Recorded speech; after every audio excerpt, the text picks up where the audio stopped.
Have you ever been so good at something that starting over felt like losing a part of who you are? Sometimes life doesn't ask for your expertise. It asks for your willingness to be new again. Even when it feels uncomfortable, even when it humbles you, even when nobody sees the courage it takes just to begin. This is a story about identity, vulnerability, and the quiet kind of self-love that only shows up when you allow yourself to be a beginner again. For 23 years, Lena was the person everyone called when something went wrong. Hospitals ran on people like her. Steady hands, quick decisions, no panic in her voice, even when everything else was falling apart. She had trained for it, lived for it, built her entire identity around being capable, reliable, necessary. Then one winter morning, she walked out of the hospital, carrying a cardboard box with a coffee mug, a framed photo, and a name badge she no longer needed. Burnout, they called it. Exhaustion. She called it emptiness. For the first time since she was 19, nobody needed her to be strong. The first few weeks at home felt wrong. Not peaceful, wrong. She kept waking up early, heart racing, as if she'd forgotten something urgent. But there was nothing waiting for her. No alarms, no charts, no voices calling her name down a hallway. Silence has a way of making you meet yourself. One afternoon, she found herself wandering into a small community center just to get out of the house. A handwritten sign taped to the front door read, "Beginner Pottery, Tuesdays at 2 p.m. She almost laughed. She had led emergency teams. She had trained residents. She had corrected people twice her age without hesitation. The idea of sitting in a room where she knew nothing felt humiliating. She stood there longer than she expected to, hand on the door, arguing with herself. You don't need this. You'll look ridiculous. Go home. Instead, she opened the door. The room smelled like clay and wet earth. People sat around a long table, sleeves rolled up, hands already messy. Nobody looked up when she walked in. They were too busy concentrating on the uneven lumps spinning in front of them.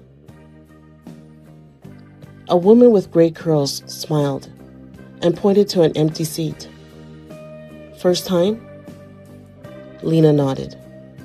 Good, the woman said. Beginners make the most interesting pieces. Lena sat down, feeling strangely exposed. She kept her hands in her lap while the instructor explained things everyone else seemed to understand already. When she finally touched the clay, it slid sideways, collapsed, and stuck to her fingers like it had a personal grudge. She tried again. Worse. Across the table, someone's bowl was already taking shape. Smooth, even, confident. Lena felt something she hadn't felt in years. Embarrassment. She almost stood up to leave.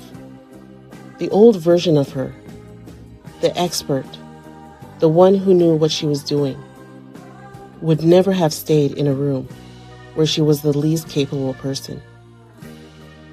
But something stopped her.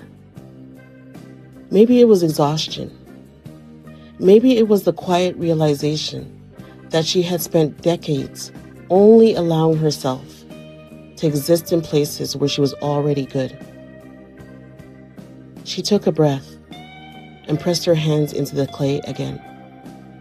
It wobbled, leaned, collapsed. She didn't fix it right away. For the first time in a long time, she let herself be bad at something. Weeks passed. Every Tuesday she came back. Not because she was improving. She wasn't, not quickly. But because something inside her softened each time she walked into that room. Nobody expected her to save them. Nobody needed her to have answers. Nobody cared that she wasn't impressive. She started laughing at her crooked bowls, started noticing the warmth of the clay, the rhythm of the wheel, the quiet conversations around her. One afternoon, the instructor picked up her latest attempt, uneven, slightly tilted, and turned it in the light. "You know," he said gently, "this one looks like someone stopped trying to control everything."